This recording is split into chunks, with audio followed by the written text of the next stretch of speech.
नमस्कार, बॉबी किचन में आपका स्वागत है। सर्दियों का मौसम चल रहा है, घर घर में साग बनाया जाता है। और सर्दियों में अगर सरसों का साग नहीं खाया और मक्का के आटे की रोटी नहीं खाई तो ऐसा लगता है कि कुछ नहीं खाया। मैं आज आपके साथ सरसों के साग और मक्का की रोटी की पंजाबी स्टाइल की रेसिपी शेयर कर रही हूँ। अगर आपने मेरे चैनल को अब तक सब्सक्राइब नहीं किया है तो मेरे चैनल को सब्सक्राइब कीजिए। अगर आपको मेरी रेसिपी अच्छी लगे तो लाइक एंड कमेंट भी कीजिए। तो आइए बनाते हैं पंजाबी स्टाइल सरसों का साग और मक्का की रोटी। सरसों का साग बनाने के लिए मैंने आधी किलो सरसों लिया है, 250 ग्राम पालक लिया है। सरसों का साग बनाने के लिए हमेशा सरसों को ज़्यादा लेना चाहिए और पालक को कम लेना चाहिए, जब भी हमारा टेस्टी सरसों का साग तैयार होगा। और ये मैंने थोड़ी सी मेथी को लिया है। आप कुछ भी डाल सकते हैं, मेथी, बथुआ या दोनों चीज़ भी डाल सकते हैं। और आप इसके अंदर मूली के पत्ते भी काट के डाल सकते हैं, उनका भी टेस्ट बहुत अच्छा आता है। इन सबको मैंने साफ़ करके और धो लिया है। मेथी की मैंने इस तरह से आगे की डंडियाँ तोड़ के ली हैं। अब हम इन्हें चॉप कर लेंगे। अब हम इन्हें बारीक बारीक चॉप कर लेते हैं। साग को मैंने बारीक बारीक चॉप कर लिया है। आइए अब इसे हम कुकर में चढ़ा देते हैं।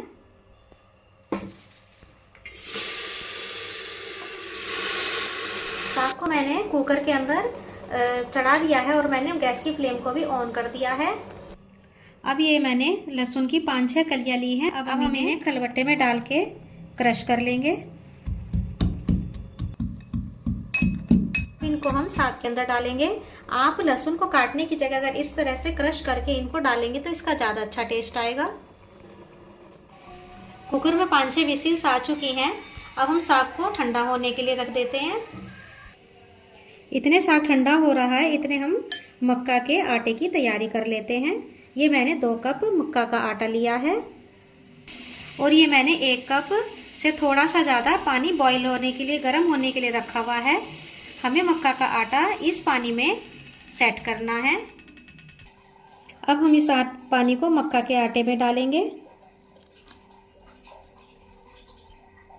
हमें इसके अंदर हाथ नहीं लगाना, हमें इसे किसी स्पून की हेल्प से इसको अच्छी तरह से आटे के अंदर मिक्स कर देना है।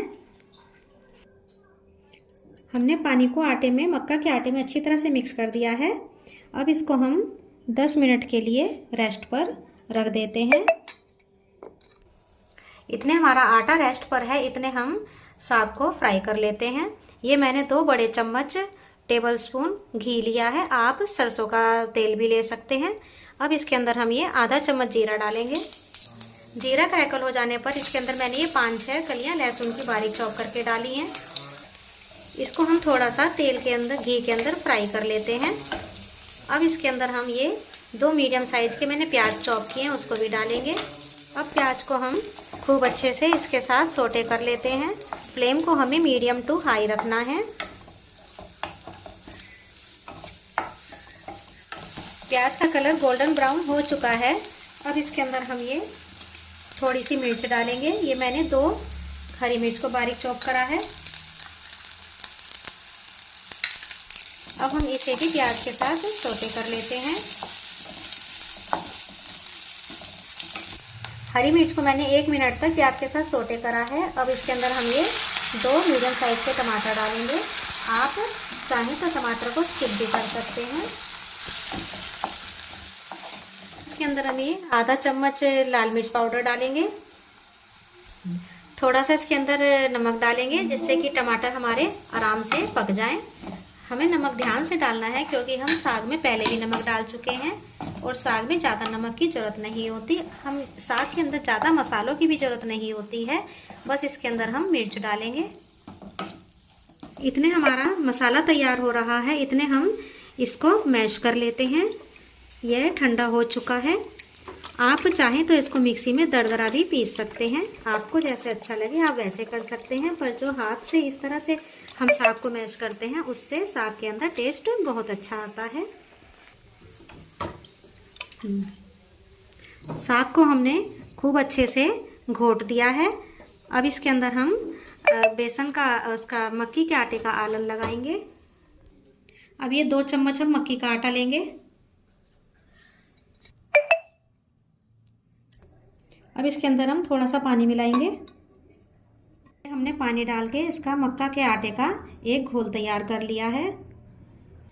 अब इसे हम साग के अंदर डालेंगे। अगर हम मक्का के आटे को डायरेक्ट साग के अंदर डालते हैं तो उसमें गुठलियां बनने के चांस रहते हैं, तो उसके अंदर मेहनत ज़्यादा होती है। अब इसको हम साग के अंदर खूब अच्छे से मिलाएंगे और साग को मैंने पकना भी रख दिया है। इसे हम 15-20 मिनट तक मीडियम फ्लेम पर पका लेते हैं। इधर हमारा चौके का मिक्सचर भी बन करके तैयार है और उधर हमारे साग में बॉईल लग रहा है।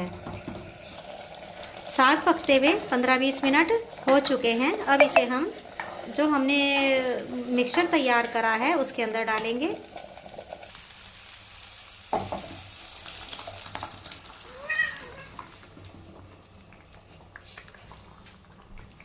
अब हम साग को 5 मिनट के लिए और पका लेते हैं, जिससे कि जो प्याज और टमाटर का जो हमने इसके अंदर छौंक लगाया है वह इसके साथ खूब अच्छे से घुल मिल जाए।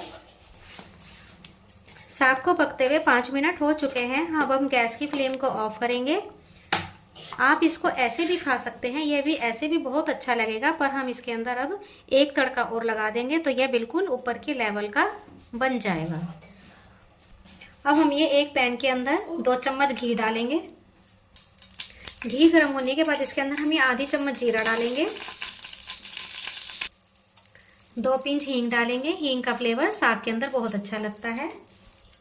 अब इसके अंदर हम ये 5-6 लहसुन की कलियों को बारीक चॉप करके डालेंगे। साग के अंदर लहसुन का बहुत अच्छा टेस्ट आता है। अब इसके अंदर हम ये 4 सूखी लाल मिर्चें डालेंगे और तड़के को खूब अच्छे से फ्राई कर लेते हैं। अब इसके अंदर हम कुछ ये अदरक के जूलियंस डाल देंगे। इनको भी इसके साथ फ्राई कर लेते हैं। गैस की फ्लेम को हमें बिल्कुल सिम पर रखना है, नहीं तो हमारा तड़का जल जाएगा। अब इस तड़के को हम साग में डालेंगे।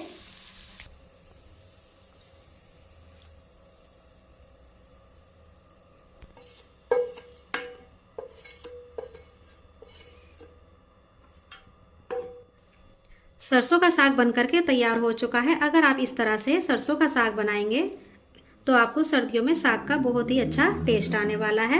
अब हम मक्का के आटे की रोटी बनाना शुरू करते हैं। हम मक्का का आटा तैयार कर लेते हैं। यह अभी भी थोड़ा सा हल्का सा गर्म है। अब इसको हम नीड करेंगे अच्छी तरह से। हमें इसको हाथों से खूब अच्छे से नीड करना है। इसको हमें इतना अच्छे से नीड करना है कि ये बिल्कुल ही जुड़ने लग जाए, और इसको हमें जितनी आप अच्छा इसको नीड करोगे ये उतनी अच्छी रोटी बन करके तैयार होगी। आटे को हमने खूब अच्छे से नीड कर लिया है। यह बिल्कुल सॉफ्ट हो चुका है। आइए अब हम मक्का की रोटी बनाने की तैयारी करते हैं। अब हम आटे में से एक पेड़ा तोड़ेंगे। आपको जितनी मक्का की मोटी रोटी बनानी है आप उतना ही मोटा ले सकते हैं। इसको हम इस तरह से गोल गोल करेंगे जिससे कि यह शेप ले ले। अब इसको हम हाथ पे थोड़ा सा इस तरह से प्रेस करते हुए इसको हम थोड़ा सा फैला लेंगे। अब हम थोड़ा सा मक्का का आटा डस्ट करेंगे और उसके ऊपर लोई को रख करके इसको हम बहुत हल्के हाथों से बेल लेते हैं।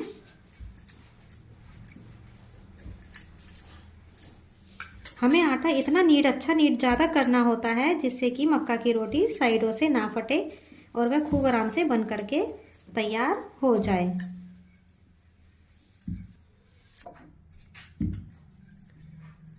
रोटी को हमने तैयार कर लिया है। आप चाहें तो इसके ऊपर, अगर आपको बिल्कुल गोल गोल रोटी चाहिए तो आप इसके ऊपर किसी डिब्बे का ढक्कन रख के भी बिल्कुल गोल रोटी निकाल सकते हैं। अब हम इसको गैस की तरफ तवे के ऊपर डालेंगे।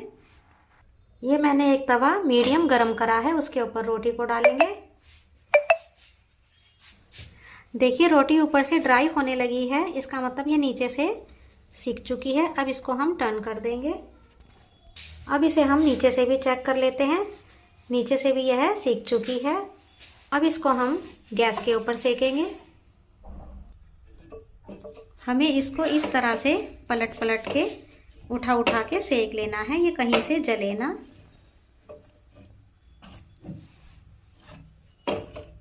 अब इसे हम दूसरी साइड से भी सेक लेंगे। देखिए हमारी मक्का की रोटी फूल रही है। बस इसी तरह से आप रोटी को, मक्का के आटे की रोटी को बनाइए। आपकी भी रोटी बहुत अच्छी फूली फूली सी बन करके तैयार होंगी।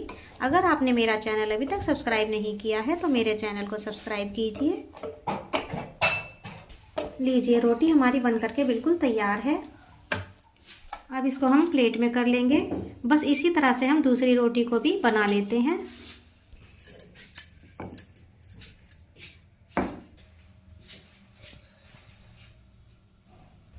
अब दूसरी रोटी को भी हम गैस पे सेक लेते हैं।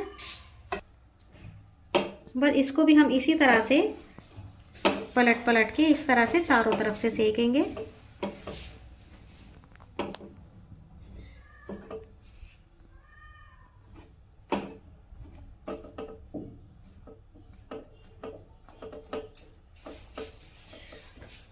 अगर आप भी इस तरह से मक्का की रोटी बनाएंगे तो आपकी भी रोटियां इसी तरह से फूलेंगी और बहुत ही स्वादिष्ट बनेंगी।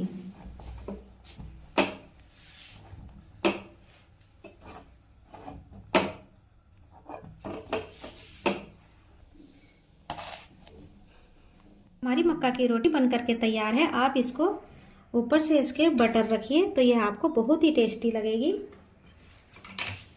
और लीजिए हमारा यम्मी सा साग भी तैयार है।